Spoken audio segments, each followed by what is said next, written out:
Hello. It's quite dark like that, but in the other way, it's too lighty.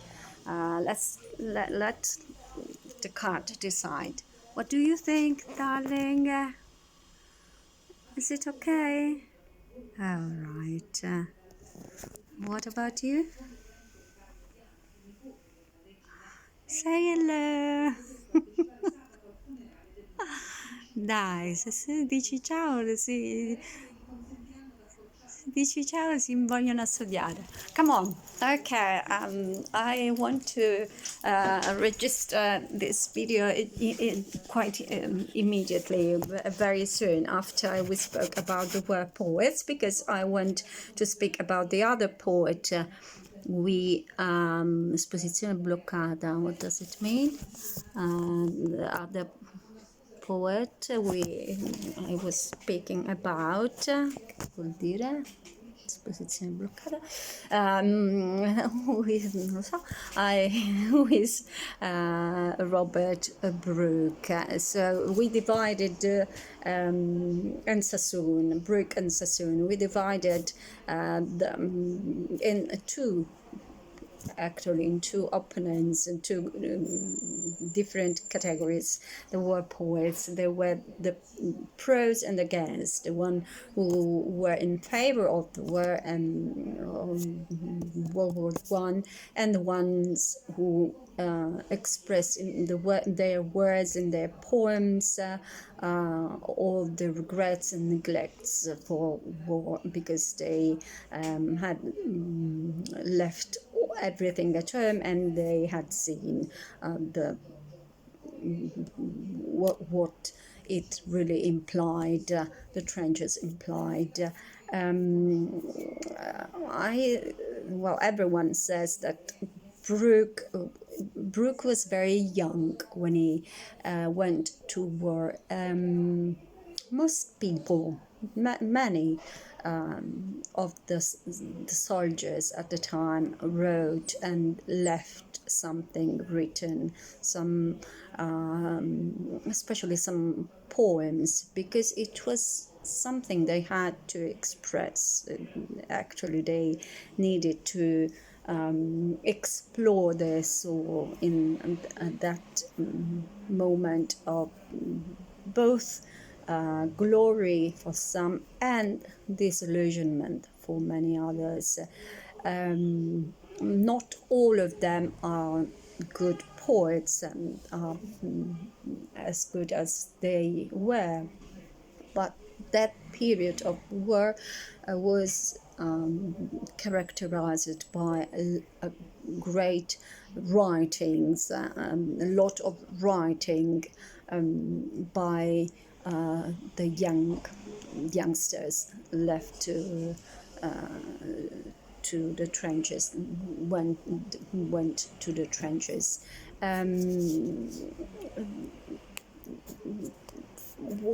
As to Wilfred Owen, we have a lot of poems who let us understand how he was in favor of war, and he was really young when he entered the army, and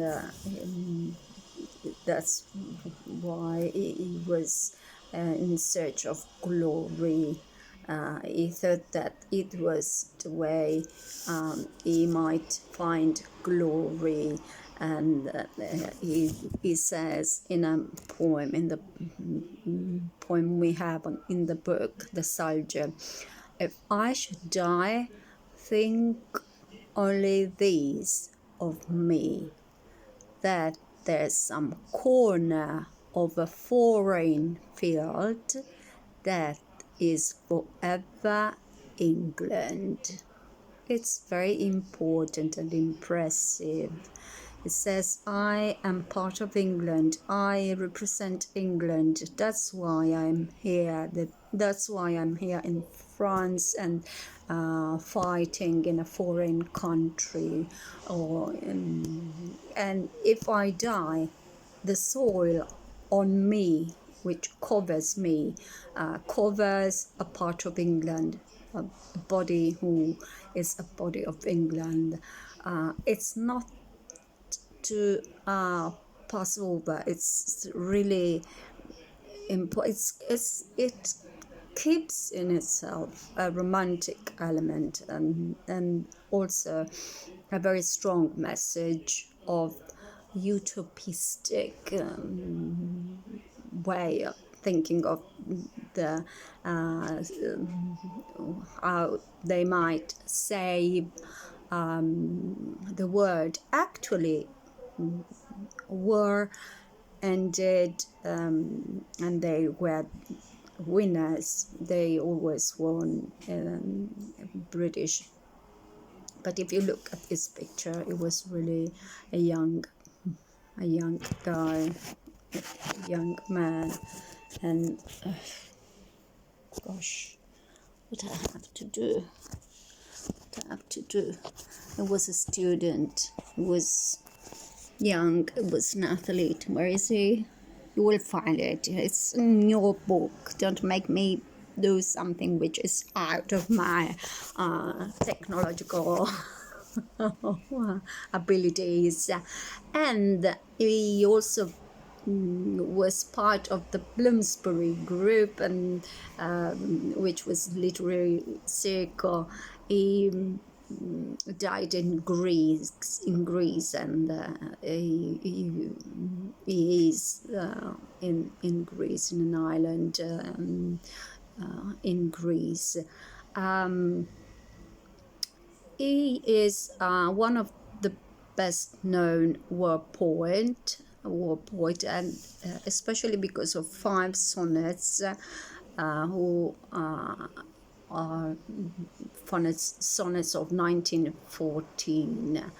And in those poems and those sonnets, he says that war is something good, something clean. He says that it cleans the world, that if you don't have war, the world would be dirty, because there would be people who are not favorable and not good, who oppress the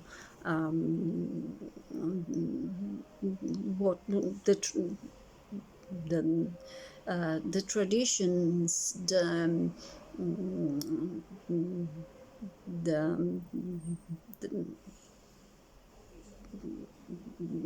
word, and the society. Well, the society in itself, because society must get cleaned and purified by dirty and bad people. And in order to purify society, they need to start a war. So it's a very strange way of thinking, if you like, but it has got some sentiment, some feelings, some sentimental elements. He feels that the soldier is a hero.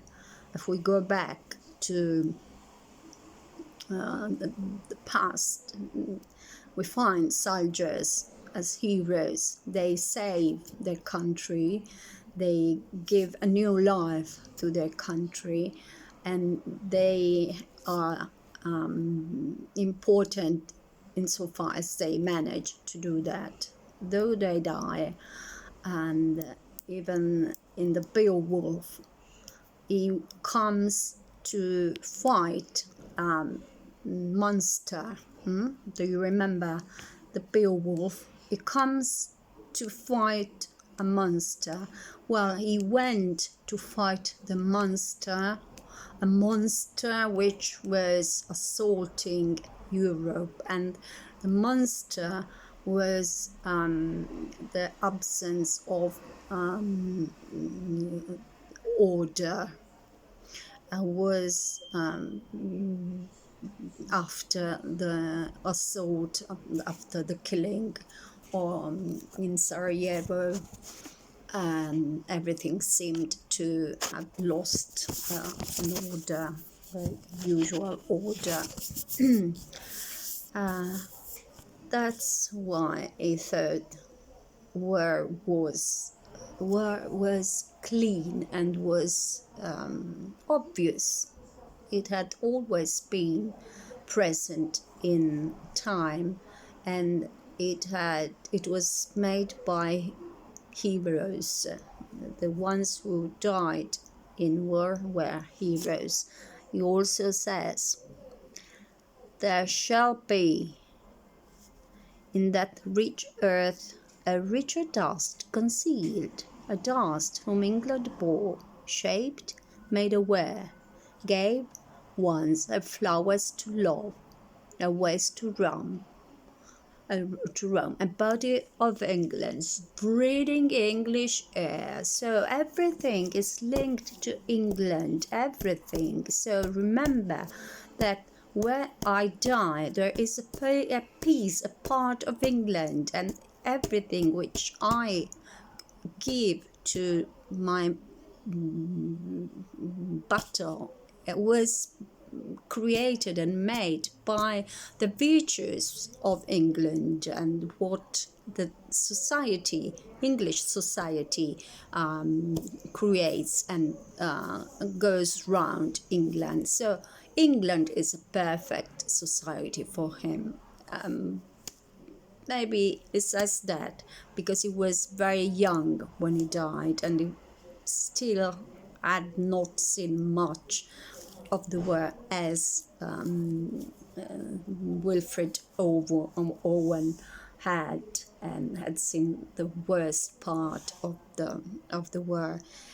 At the same time, together with him, there was another poet who was Sassoon.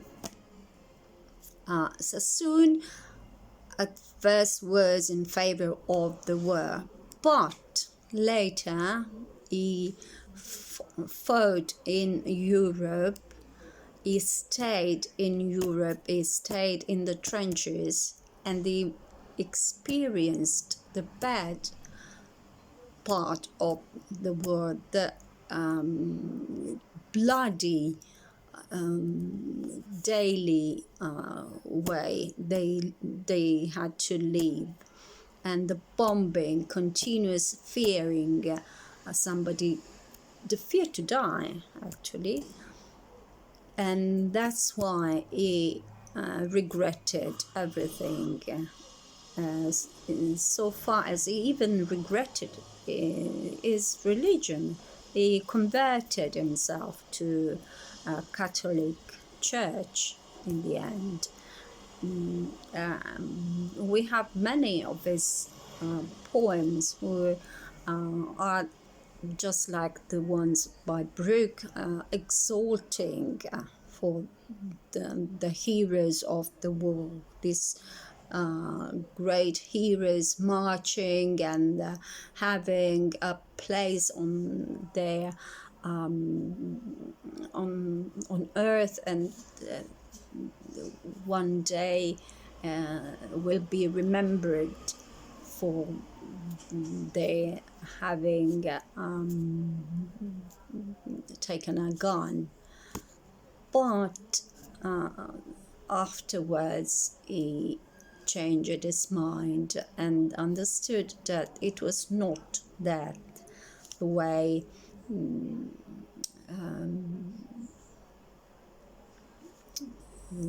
life was to be meant, and that war was not something cleaning the earth and cleaning the mind or the soul, but on the opposite, it was very it was extremely dirty. It was creating problems of madness in many people. It was taken away all the life and giving them just bad remembrance and problems for the future, problems in living and in staying in society even afterwards, after it ended, because they had experienced moments of panic, of terror, and they would never get out of them inside. Many of these people, many the of the people going back, the ones who managed to survive, who came back, had problems, psychological problems for their lives, because they were not able to live in peace. And that's why Sassoon regretted what he had stood for at first. While we spoke about Wilfred Owen and how we have his immediate refusal of war, because he, even in sounds, he understands how it is scary and not evolved to anything good, but which constricts people to stay under trenches and behind the barbed wires, in tanks, without having contact to society and changing forever their life because of psychological disorders and for death of even not the best, the most important people they knew, the best friends. Okay.